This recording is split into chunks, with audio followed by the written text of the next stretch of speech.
There are plenty of issues with creating humanoid monsters in D&D, and there's a whole slew of them. If you look on any community forum like Reddit or even D&D Beyond's community forum, you're going to find two very polar opinions that people kind of bounce back and forth between, and both definitely have merits, and both kind of have their ups and their downs. And today I kind of want to go over these two different schools of thoughts. The first being reskinning monsters, and the second being kind of building them out like a player character. And both of these I think have a lot of merit. That being said, they have their pros and cons, and you kind of need to think about that before you decide what you're going to do for yourself.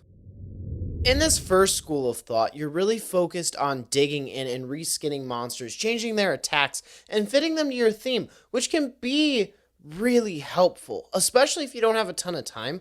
I think the biggest and strongest thing for this strategy is the fact that it is so seamless, and it takes a fraction of the time as building a completely new player character, and it's got a lot of merit for that reason. I mean, you don't always have time to sit down and build every single NPC that your players are going to fight, or every monster or creature. It can get daunting, even if you're just doing a bandit encounter, to build every single bandit out. And that's kind of why those monsters in the monster manual are there, and reskinning them can save you a ton of time, and I can say that from my own credit. The other thing that's really nice about this system is the fact that they have challenge ratings, which is kind of an average difficulty on what the player's handbook thinks that they're going to kind of do to your party. And it also kind of gives you the XP amount you should be giving your players for this.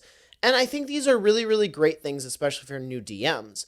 That being said, there are some flaws in them that I've gotten into on my podcast, and I'll get into later in this video, but these aren't always surefire ways to do things, but they're a nice starting place for everybody kind of to think about. The only issue is they don't always consider resistances or everything when they're deciding what the challenge rating of a monster should be. The third real selling point for this is the fact that there's these challenge ratings, and you kind of get this idea of how things are going to go. And that kind of leads in from our second point, but you can actually take this algorithm, or you can go over onto D&D Beyond and put in all of your monsters, and it's going to tell you, based on how many players you have in your party, whether it thinks this is going to be a deadly encounter or a steamroll for your players. And that's huge, because when you're building them yourself, you really don't have any idea on how it's going to go. It's really trial and error and knowing how to balance things yourself. I personally absolutely love this method for doing kind of my middle bosses. So large demons that I'm going to do that are going to be talking to the players, or bandits on the side of the road. And I think that it has a lot of merit for that. I think that's where it's going to be a huge help. And I think it does that very, very well. In my personal experience, I don't think my players have ever really complained that all of my bandits are melee rogues or melee fighters, versus being more nuanced. And I think that that is where this strategy is going to be super helpful. Plus, it's something you really should get in the habit of doing, because if you want to use a Sphinx and there's not a Sphinx for the setting that you want to do, you're going to have to reskin it anyways. And so this is a kind of an important skill for newer DMs to learn. And older DMs, this is something that's like very, very fundamental to the game. And I think this is probably the easier of the two strategies.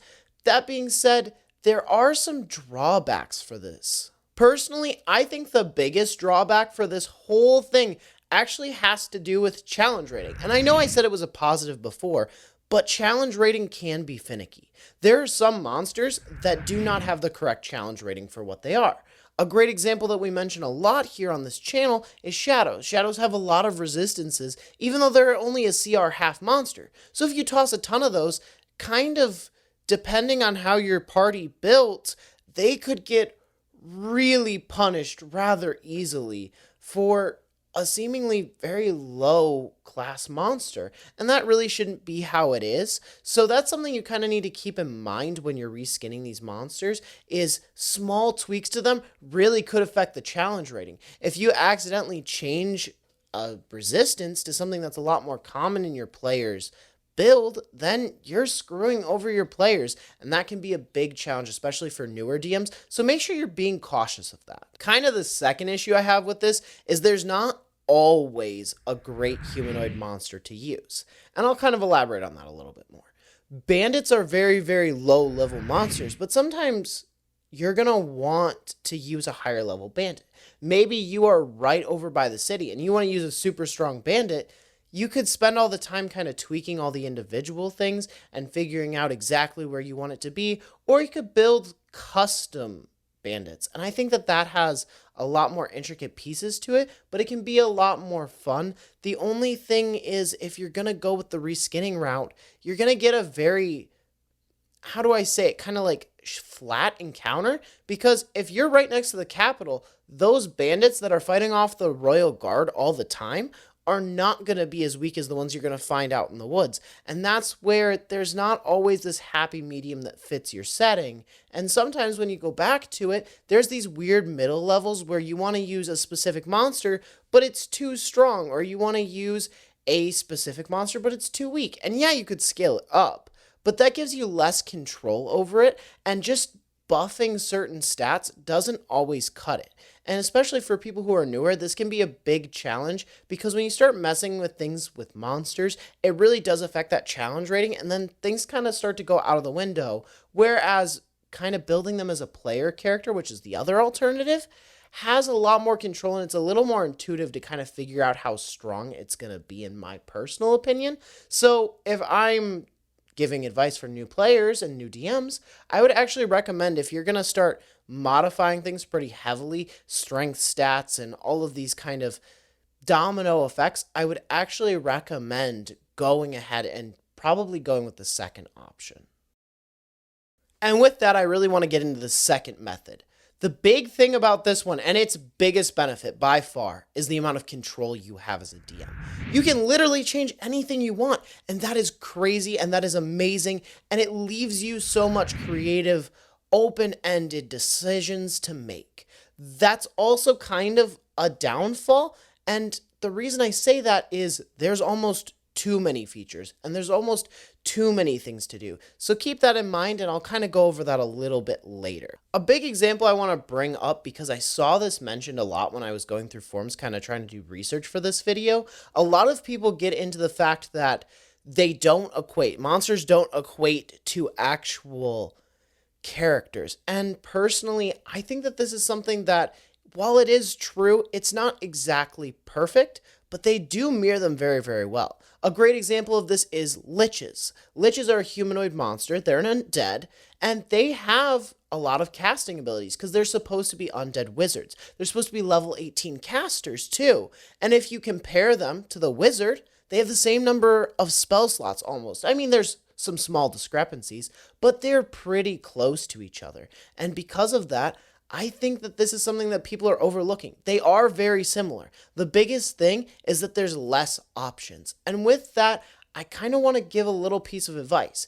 If you're sitting down to make an NPC, a monster, any sort of thing for your players to go into, make sure, especially if it's a caster, that you're limiting your options.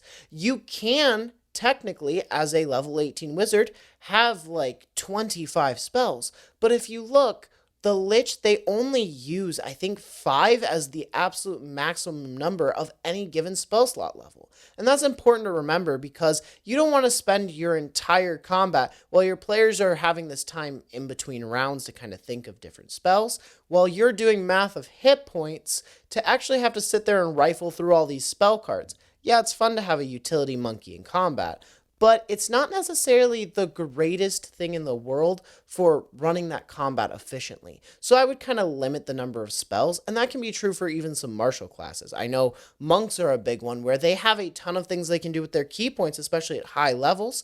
Maybe limit some of those things so that you have to pick a little more carefully, but you're not going to overwhelm yourself in the moment, and that kind of prep work will really pay off, in my opinion. Another huge benefit I see to actually making player characters for your humanoid monsters, whether it be a goblin, or whether it be this level 18 lich, or whether it be some random rogue on the side of the road who's snatching things from the local pedestrians in the area of the capital.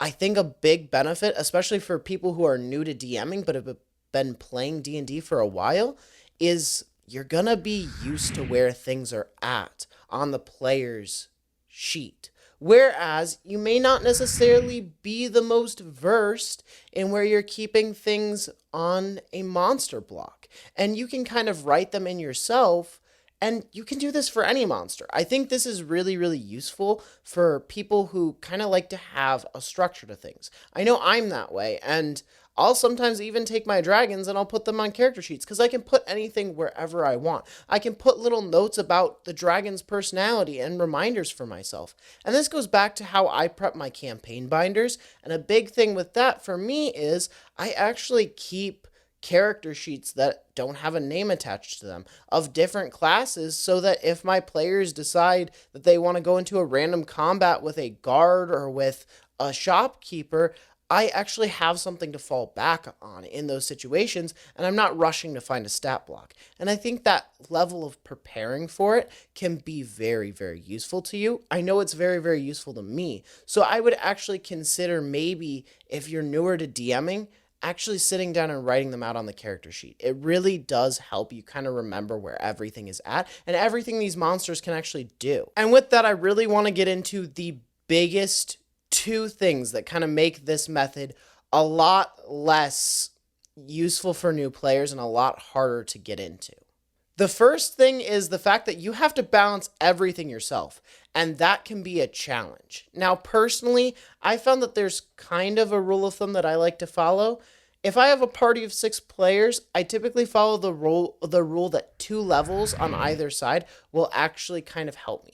Turn economy is a big thing that you have to remember when you're designing encounters.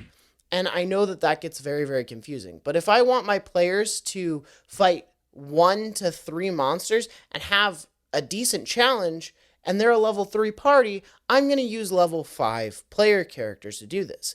It's going to be very, very challenging if I have 3 in there. If I have 1, it's going to be like a moderate encounter. And if I want them to interact with a whole horde of, let's say, 12 different bandits, they're going to have to be level 3 or low. If they're level 3 party, they have to be like level 1 player characters, or I'm just going to smoke my players. And that's where I think it's really important to kind of keep in mind exactly how many things you're throwing at them.